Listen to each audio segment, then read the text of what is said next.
Welcome to Americana Quill, Writer to Writer. Please like and subscribe and tell a friend to like subscribe. Today I have the honor of sitting down with an author who released two books, Massive Deception and Unmasked, Face of Evil. Massive Deception, the synopsis is Mason Steele was a highly decorated Army officer. After the death of his former friend and soldier, his life took a turn for the worse. At his bank, his closest friend comes to the rescue. And maybe he could have a second chance at life now that he has met Kiera. Unfortunately, someone wants to not only destroy but kill him. Kiera seems to be running from her own horrible past. Will love triumph, or will they both be destroyed? Ladies and gentlemen, I welcome the author of these two books, Christopher Thompson. How you doing? I'm doing fine. How you doing yourself? I'm good, man. Just taking it easy. Can't complain. I hear you. I understand that. So, I guess my first question is, how is your health during these times? Pretty much because of the pandemic and mental health more than anything. I assume is a lot that you have to deal with. Well, because of the mental times, I've been doing a lot more writing because it's my peaceful time. Mhm. It's my time to myself. So I've been doing that. I've likely been getting people coming to me for help. So I've been keeping myself busy Well, that's good. so that I don't concentrate on the stress. Right. So, was writing your books, is it something that energizes you, or does it make you exhausted after you finish your completion of your work? It actually excites me. Hmm. It excites me. I know some people do it to a point where they do an outline and they know how it ends, but I pretty much like to write out the beginning and let the book write itself. You see, I do the beginning and end, and then let the middle find its way to the ending that I saw fit from the beginning. Right. And if things I got change, then they change. But at least I know my beginning and ending because those are the 2 points that most people of the mind will remember more than anything. right. In my head I have that mental ending, but I'll write down the beginning and then whatever's falling into place in between there. So if it shifts the ending, I'm not upset. No, that makes sense. I've done that a few times too. So no, I totally get what you're saying. Was writing something you always wanted to do, and or you found it later on in life that hey, this is something I actually enjoy doing compared to like maybe as a kid, if you always thinking one day I would want to write. Well, here's the odd thing. Like when I was younger, I wrote everything. I entered whatever writing contest there was. I usually won them, but I got to a point in life where I was told it's not really going to get me anywhere. So why get into it? So I gave it up. I May, actually turned down may, like a may I ask who told you not to keep going in that? just say family. Okay. Let's leave it at that. And I actually turned up a 2-year junior um, journalism scholarship because of that. So I hadn't wrote in years, and I had an incident at work where, well, I operate trains, and I had an incident at work where a young lady decided to take her life, and the stress of it was just driving me insane. I was yelling at my kids whenever they slammed the car door. I was getting mad at my wife, and then I was getting upset because I wasn't at work, and I had a supervisor come to me and say, "Well, what do you like to do?" I said, "Well, in the past, I used to write." So he challenged me to write a book. Mm, That became Mask of Deception. gotcha. That's amazing how something you did as a kid comes back full circle in its own unique ways. That's interesting. Right. It was kind of weird because at that same time, my pastor in the church had invited motivational speaker Simon T. Bailey to the church, and one of the things he asked the audience is, "What is that one thing that you would do even if you didn't get paid for it?" And I sat there and I thought, I would still write. He said, "Usually, that's your gift, Right. and that gift isn't for you, no matter how much you think it is. That gift is for you to share with others." Right. No, So I agree I with just that. started writing. But writing's not a cheap profession if you want to do it independent, as me and you both know. But yeah. Yeah, it's not at all. You got to throw a lot into it. Right, absolutely. So, writing this series, how did the initial concept come about, if you don't mind me asking? Here's the crazy part. Okay, Master Deception originally, when I was younger, it started off as a comic book. You know, Mm, me and my best friend, we sat there and we said, you know, we'd write a comic book about superheroes. He was a good graphic artist, and I was the writer. So we was like, yeah, let's do a comic book. We had superhero names for it and everything. And I gave it up and I threw it to the side, and I don't know whatever happened to it. But when I sat down and started thinking about what I would write, that's what came to my head. And it changed into I was tired of picking up books where the black people were the antichrist of the book. They mm. couldn't be the hero. They couldn't be the love interest. They had to be the drug dealer, the pimp, the prostitute, whatever. Right, the I the wanted to extra write something urban that, world type of stories instead of us having right, like our own crime series and different things like that of solving the crime, like a Alex Cross, things like that. I get what you're saying. exactly. So I wanted to make it something to where we could all relate, and at the same time we could get motivation from it. Okay, like, okay, there's people that still believe in love. There's still people that believe in chivalry and stuff like that. Right. No, that makes sense. So did you outline any of that part of the book, or this is all like just off that first instincts, like, okay, I remember this as a child, the kind of the direction I was going, let me just take it in a more adult approach? Actually, no, it was all fresh. It was all new. I mean, the detectives, because in the comic book idea we had, they were detectives, but that's the only thing I used Hmm. was that it had to be a detective. Did your friend ever get the opportunity to read the book or read parts of the book, or you guys don't keep in touch for you to like mention it to him, like, yo, I did a He is truly like my brother, and I've known him for knock on wood, 40 years. right. So he's currently trying to do his own book, and I'm trying to help him on whatever level I can help him on, or push him to somebody who can help him a little better, whichever way it happens. Right. No, that makes sense. Um, so what is your work schedule like when you're writing? Like, is it like 2 hours a day when you're in the writing mode? When I'm in the writing mode, I write throughout the day. Like if I have, say, I have a 20-minute break in between and during the workday, during those 20 minutes, I'm writing. Then I'll go down the road or whatever. When I come back from down the road, I'm writing again because it helps alleviate the stress of the workday. Hmm. It puts me in a different mindset.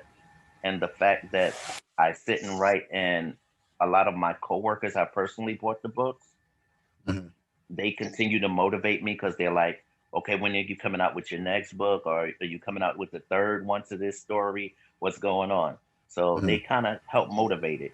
Right. And it helps to have a good support system when you're Yeah. following your dream. A writing village helps. You know, it helps you at least break even just because they want to see the story, and it's all about getting your name out there. It's not easy, but having people that know that you're a good writer and a good storyteller that keeps on wanting more stories keeps you motivated to keep going. So no, that's beautiful that you established that. It's not easy. Of course, of course. Was I know you read the first one, and I was a really when I put it out, it wasn't intended to go out the way it did, Hmm. but I was thankful for the reception that it got Right. because when I put it out, I was jokingly putting it on Amazon like, "Hey, I'm thinking about doing this book, and what do y'all think? Should I do it? Should I not do it?" And I had literally clicked on Amazon for it to send me the proofs. Next thing I know, I get a message from a coworker talking about, "Yeah, I just ordered your book." I'm like, "How'd you order it?" Mm. She had the copy of the book before I had the proof. You clicked the wrong button, my friend. No, I honestly didn't, because the proof came after she got the book. Hmm. So I hit the right button, but I guess I say God has his own thing. Like, hey, if you keep hesitating, you'll never put it out. So let's make Right. sure it gets out there. Hmm. Because with most writers, as you write, your story keeps changing because it's never quite perfect to you if you're a true writer. Right. Well, that's when you got to tell yourself, I got to put it down because it's not gonna get much better than this, and you might just take Right. forever. Yeah. Yeah. That's Yeah. why But most. Yeah, but most people. one, you're kind of Sorry. hesitant. Yeah. No. True. No. But what happens is that really you rarely change up after your first draft. You might change a few moments, but you're not changing up your whole book after you complete a whole first draft. So that's what they say. Right. Take 3 months, complete the whole first draft, and then from there you check through it. But you're not going to change much once you already have it set in stone pretty much because that's what you intended for it to be, whether you know it or not. Right. Right. So no, I totally get But that. I think the wonderful teacher that I had, we ain't gonna mention his name, but I think Nah, nah, yeah. thank you.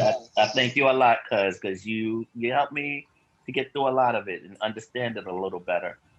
Mhm. So I appreciate your help, and we still talking. I still ask you for guidance. So No, absolutely. And I'm just glad I could be of service. It's taking this journey is not an easy path, but it's a rewarding one once you start to get into it. So I'm glad that you're just sticking with it and you're writing your stories. So oh how many yeah, the books one I'm are writing in now your was crazy.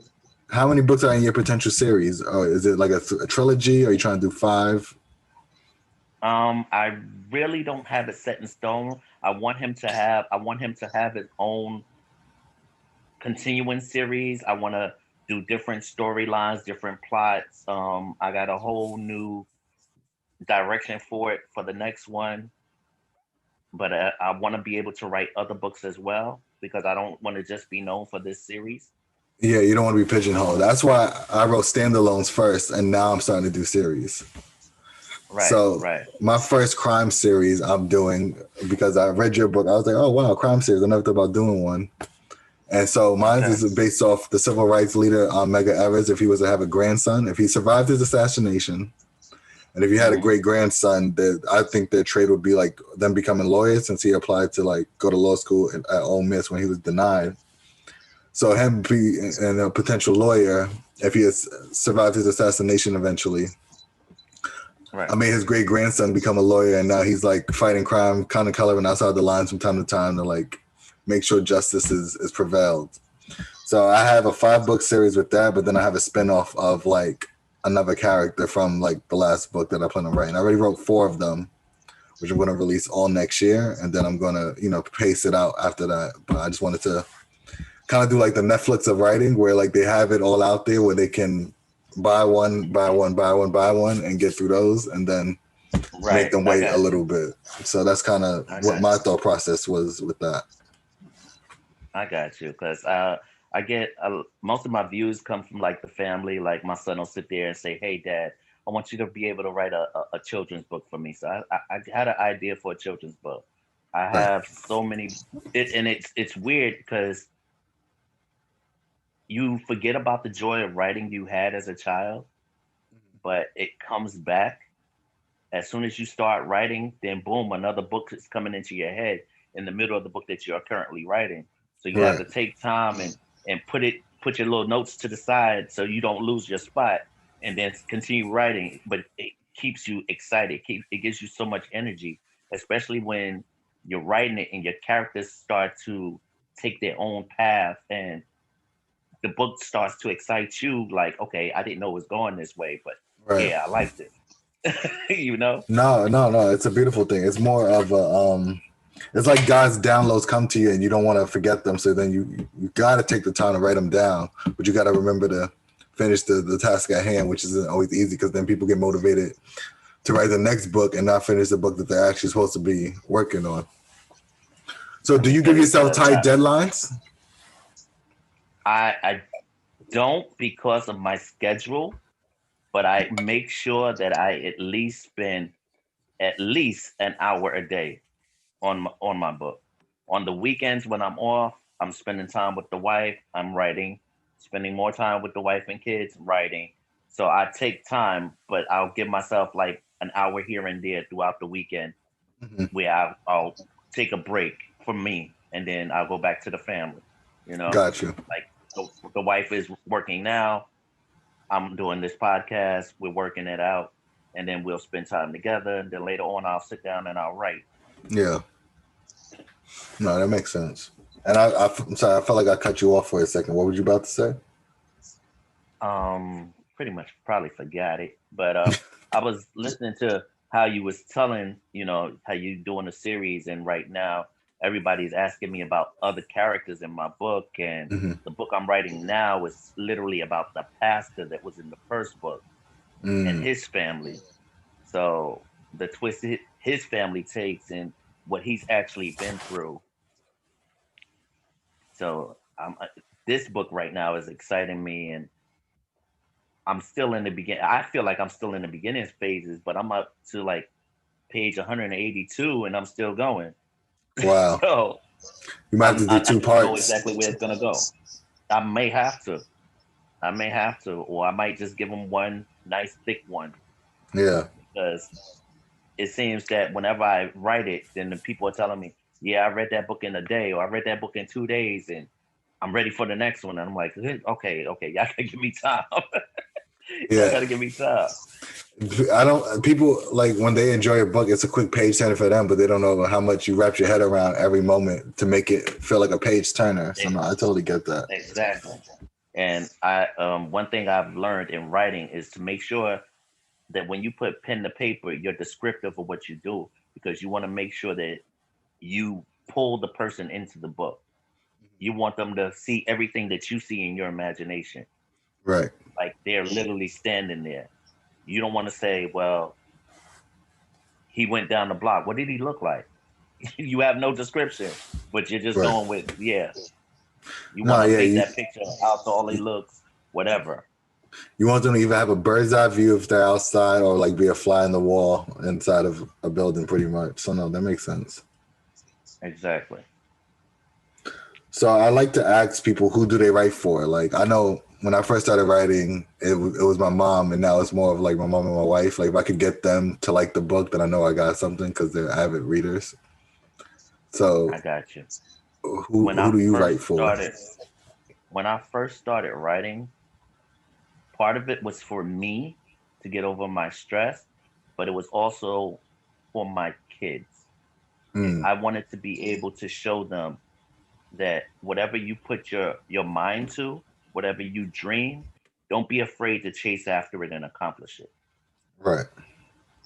And my continuation in my writing, God rest his soul, is my dad, who just passed 2 years ago. He Yeah, was, rest in peace. whatever I did, he was always in my corner. And when I finished the first one, I literally was supposed to take it to him in the hospital for his own personal copy, and he passed before I can do it. Mm-mm. And one thing he always told me is to keep writing, because he was an exquisite writer. So he always told me, keep writing. So to in remembrance of him, I continue to keep writing. I continue to push through it. Even when I have those difficult days where I'd be like, okay, I don't know what I'm getting ready to write. I don't know what I'm going to do. He pops into my head, and I just sit down and I go. Right. No, I totally get that. So what do you think makes a good story, and what makes your story so good? Because I enjoyed the first one. It left with a cliffhanger, so I got to pick up the next one. But You have to pick up the next one, because you yeah, really have to see the direction it took. no, And definitely. as I plan to get better, maybe one day me and my cousin will sit down and we could throw one together. But as I'm learning, we got a very talented family, so we Yeah, might all three of us might have to get together and put pen to paper no, to definitely, see where we definitely, could take it. definitely. Uh, We might have to get Tyler a run for his money. no, I hear you. I definitely hear you. So what makes a good story to you, though? First off, detail is key. Hmm. You you have to look at what people actually want to read about, and if you can be different, you have to dare to be different in the right direction. Like I Right. said, a lot of people read. A lot of people pick up books and they got drug dealers and this, that, and the other. Don't we do other stuff besides that? I mean, what? Why we got to always be shown in a negative light? So you have to be able to show that.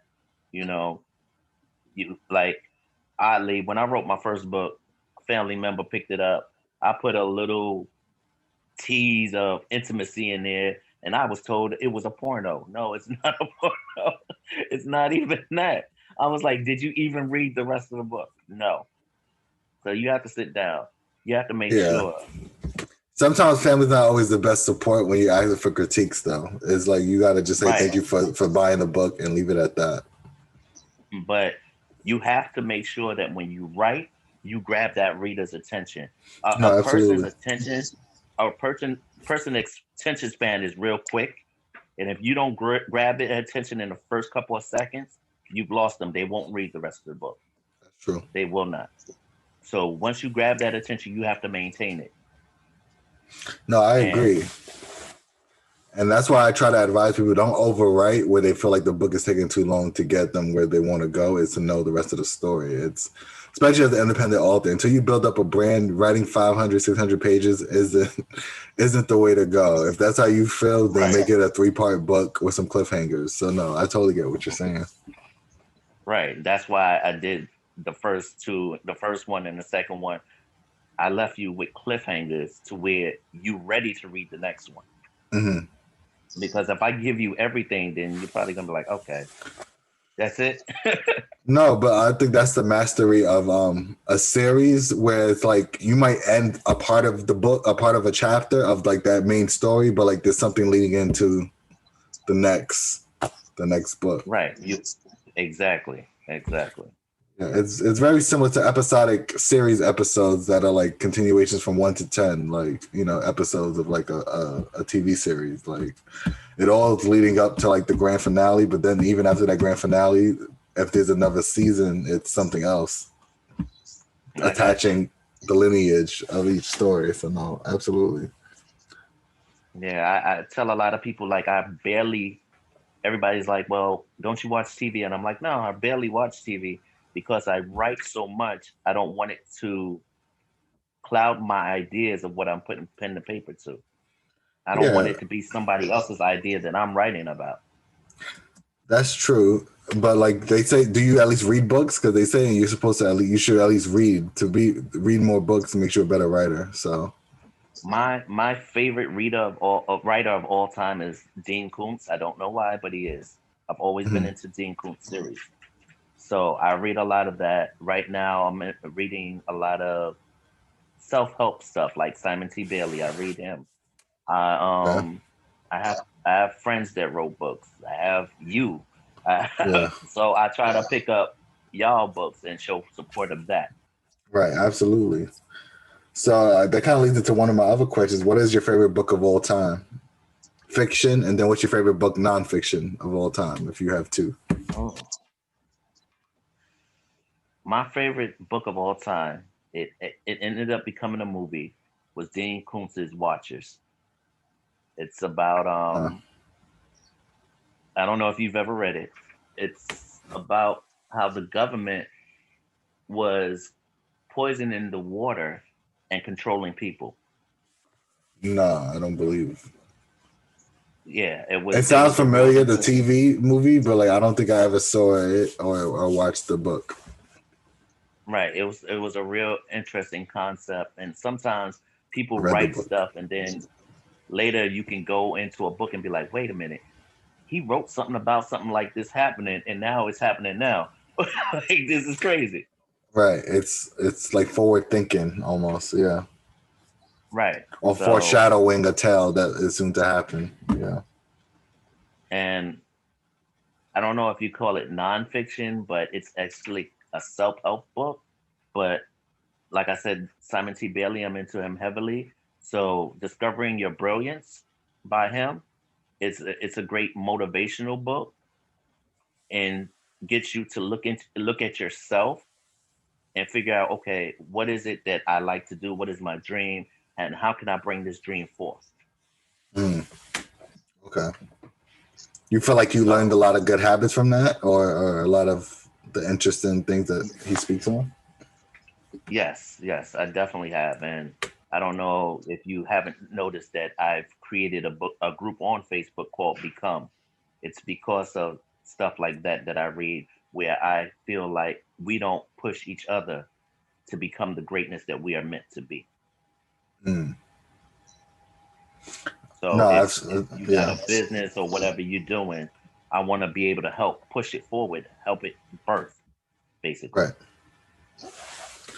No, that makes sense. What would you say is your writing quirk? Like, what's one thing you got to do right before you start writing? Is it like sweep? Is it clean the desk? Is it tap a pen for a few minutes? Like, what's your particular writing quirk? I have to have everything that I need. I don't care if it's a bottle of water, something to snack on, whatever. I have to literally set that all up so that I don't keep going back and forth, because I feel if I get up and I start going back and forth, then I get distracted and I won't come back to what I'm doing. Right. I don't know if you understand that, but yeah. So I have Okay. to really focus and get everything set, because when No. you're writing, distraction is the one downfall. No, definitely. I could see that. And it's happened to me at times too. So no, definitely. Right. Some people play music in the background, but I feel like that could be a distraction too if you unless they don't have words to it. So it depends. Yeah. Like I've read a lot of books. I'll read books just because somebody said it was good. I read 50 Shades of Grey and I was like, oh, okay. Okay. Where are we Right. going with this? Right. But then I'll read a book and sometimes I get all the way to the end and I'm really not impressed by the ending. I'm like, okay, what would I do to make it better? How would I change True. it? Yeah. I think that's what writing, I mean reading and writing does to you. It makes you more of a I don't want to say a critic, but it makes you want to reevaluate if you were to like have some of these premises, how would you create the story for yourself for other Of viewers? course. So Of course. But see, the bad thing is it also, because you write, if you're watching the show now, you're sitting there and you're looking at where the angles are gonna go, what's gonna happen in the show, and you be like, okay, I know what the ending is gonna be, and you walk out the room and everybody's like, how do you know? Because I pictured what the writer is going through, so I know what it's gonna do. right. Not only that, when you realize you can only tell but so many stories, you'll find out the angles very fast. Like, Right. unless they're purposely trying to make sure everyone's mad that's watching their TV show, it's not hard to dictate it. Although I still find it very entertaining, but it's not hard Oh yeah, to yeah. find the levels of the changes of where they're going to come at and when the twists of the story will be at. So no, absolutely. Right. I like something that's gonna, even when I'm reading, something that's gonna challenge my intellect, Hmm. challenge my mind. Don't just let me figure it out in the first couple of seconds. Give me a twist. Give me something that's going to absolutely change. That's why I say you have to read the second one, because the twists are all in there. No, I'm definitely gonna. I've been just reading so many books right now, but it's definitely on my list to get for sure. No, I'm sure you are, especially now, Yeah, especially now. And yeah, then on top of that, writing is just to get your time together. yeah. No, absolutely.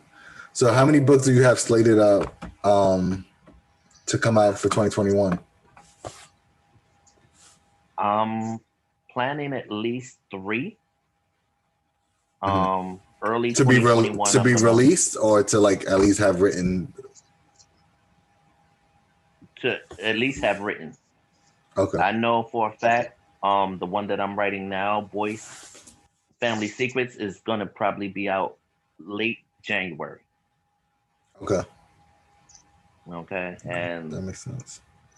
This probably will come out in February, so you can say release now if you want. Or okay, and then I also have I have a young lady that I'm helping. She does erotic stories, so we're trying to release her book by around Valentine's Day. okay, that makes sense. Yeah, give a look. Women like that erotic stuff. Give them Yeah. something to read around then. But then I also have another young lady I'm helping who also does the same thing.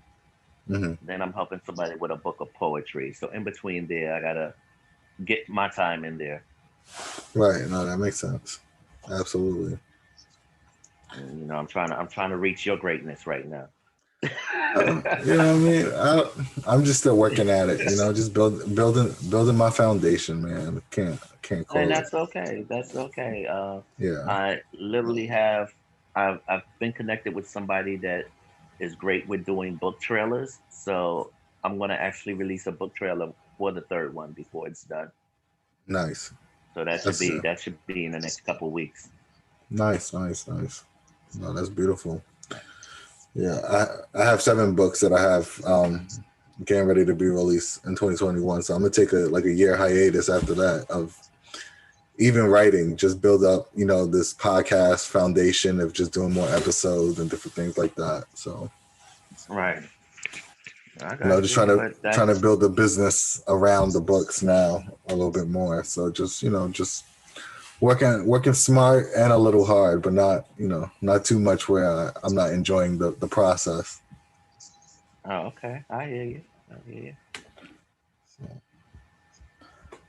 Do you have any questions for me before we wrap up? So with you doing your writing, how do you feel marketing it can improve or will improve? I think it will improve when I'm not thinking of myself as a writer and I'm more of just putting myself out there more. It's like I'll put it out there for like 3 weeks. I might promote it and then I'll let it go. But it's like you got to do the groundwork before you even lead up to the books. So I'm trying to do that now. I have a website now that I'm trying to build out and have blogs on it weekly that I'm putting out to people. So Hmm. I'm just now starting to truly try to connect the dots, especially now that I'm going into a book series, because my goal was to always have a book catalog first. So when I get them to fall in love with one book, they'll keep on wanting to look at my other, bibliography, I guess you can say. And so now that I have 7 books and I have 7 coming out, I have 14 books on the market. So I'm taking that whole year after I release these books Hmm. strictly to market, strictly to let people get to know me a little better. And that's really my main focus. It's not about continuously writing at this point. It's about now how do I connect the dots of getting people to give me my books a chance. So I'm still building it now. That's the focus going into 2021 and leaving 2022 for sure. I got you. I got you. I get a lot of people like that try to speak greatness into me. Mhm. And one of the things that I was told from reading my first book is, hey, you're going to end up starting your own publishing company. And I was like, nah, no, I don't think I really want to do it. And now I'm getting these people talking to me and coming to me for advice. So, how did you basically start your publishing company? I just branded it with a logo and then did some of the necessary steps. But I wouldn't call it.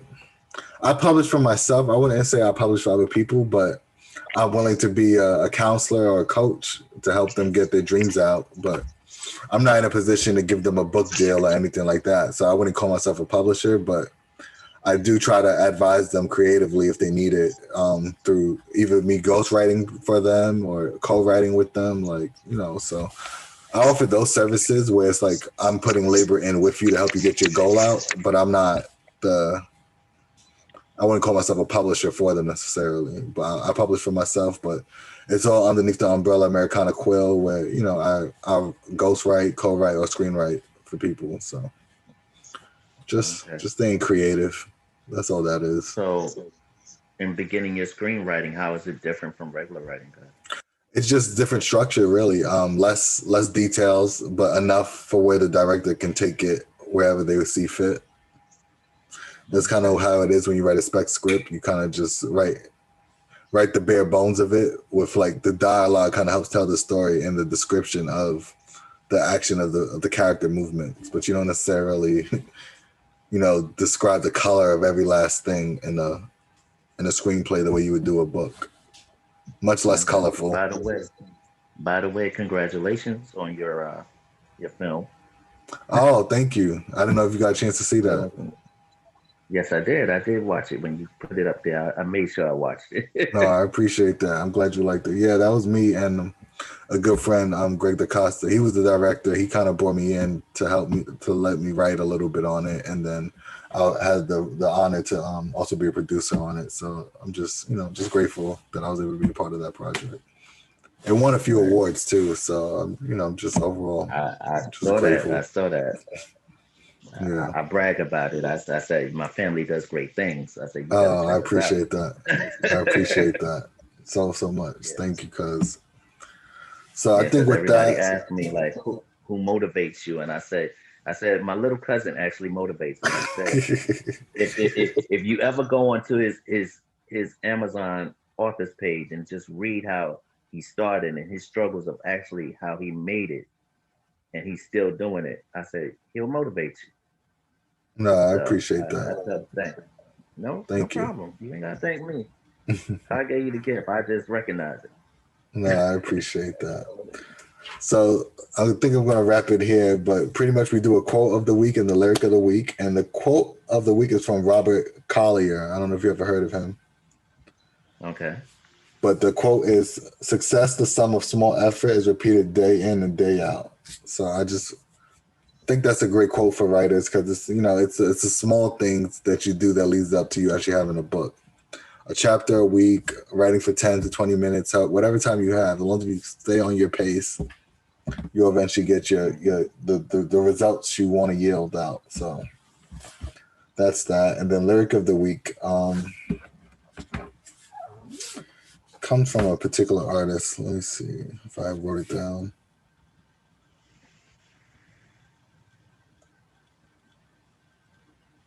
So I forgot to write the actual artist, but I'm going to read the lyrics of the week, because I think, writing is important in every genre and every facet of creativity. So here are the lyrics of the week. They heard me singing and they told me to stop, quit these pretentious things and just punch the clock. These days, my life, I feel it has no purpose. But late at night, the feelings swim to the surface. Because on the suburbs, the city lights shine. They're calling at me. Come and find your kind. Sometimes I wonder if the world's so small, then we can never get away from the sprawl. Living in the sprawl, dead shopping malls rise like mountains beyond mountains, and there's no end in sight. I need the darkness. Someone please cut the lights. So I apologize, everyone, for me not having the artist. I thought I wrote it down, but I just thought those lyrics were very potent, and just wanted to share that with everyone and with Chris. So thank you for being my guest. Anytime. Thank you for having me. No, thank you for even doing this, man. It's, just still building it brick by brick, but I appreciate you helping me build the foundation with this one.